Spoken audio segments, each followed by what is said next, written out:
আসসালামু আলাইকুম। আপনাদের সবাইকে হাফিনেট রেসিপির পক্ষ থেকে শুভেচ্ছা অভিনন্দন। মন খুব খারাপ ছিল, মন ভালো করার কারখানায় এসে গেছি। এটা মূলত কলা ভবনের সামনে। দেখুন কত সুন্দর রঙ্গন ফুল ফুটেছে, আর ওই সাদা ফুলটার কী নাম জানি না। আমার বাবলুসোনাকে বললাম চলো বাবু একটু ঘুরতে যাই। আমার বাবলুসোনাকে অসংখ্য ধন্যবাদ, সে আমাকে ঘুরতে নিয়ে এসেছে।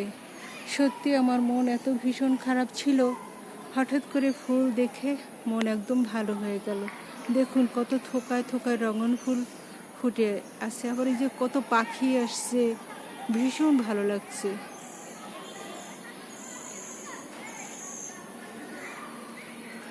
কত ফুল, আসলে এটা মন ভালো করার কারখানা। এই কলেজটা মূলত একদম পর্যটন কেন্দ্র। এখানে সব শ্রেণীর মানুষ নির্দ্বিধায় ঘুরতে আসতে পারে। আল্লাহর রহমতে কোনো সমস্যা নেই। এই যে দেখুন কত ফুল ফুটে আছে। আমার বাবলুসোনা অন্য প্রান্তে গিয়েছিল, হঠাৎ করে আমার বাবলুসোনা বললো যে এদিকে যে ওদিকটা পানি।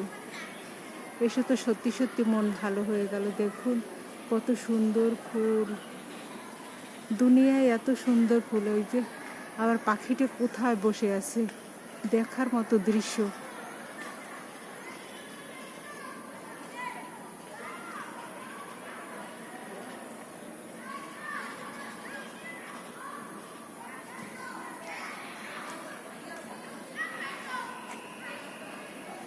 এই ডাল থেকে ও ডালে পাখিটা, ফুল থেকে ও ফুলে দেখুন লাফালাফি করতেছে। অসংখ্য স্টুডেন্ট আসে, তারপরে ফ্যামিলির লোকজন সবাই ঘুরতে আসে।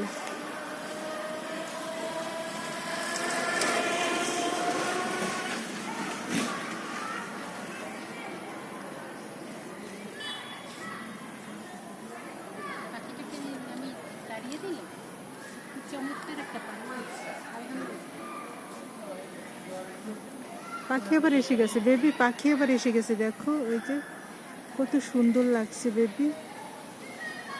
থ্যাংক ইউ বেবি, আমাকে আনার জন্য। আমার মনটা আসলেই হঠাৎ করে ভালো হয়ে গেছে। দুনিয়ার ফুল এত সুন্দর জানি না, জান্নাতের ফুল কত সুন্দর।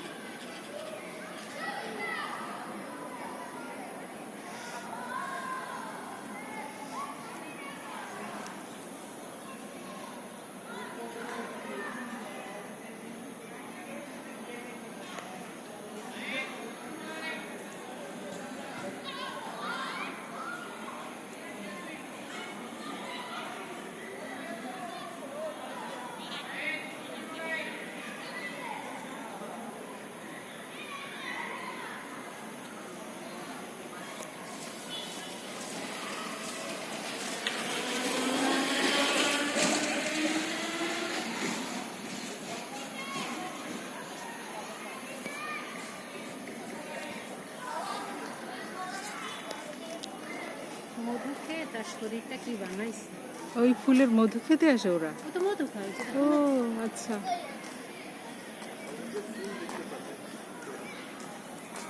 সত্যি করে বাবু মনটা ভালো হয়ে গেল না?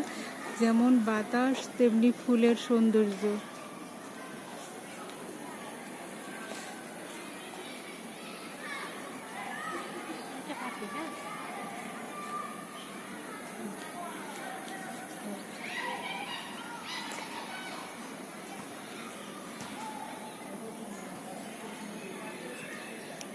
আমার 3টে ময়না পাখি আছে, ময়না পাখির জন্য এই ফুলগুলো উৎসর্গ করলাম। আমার সাধু স্বামী সকাল, তোমাদের জন্য এই ফুলগুলো তোমাদের ডাকছে। দেখো কত সুন্দর। বিএম কলেজের ভিতরে ফুল, তোমাদের বলছে আসো আসো।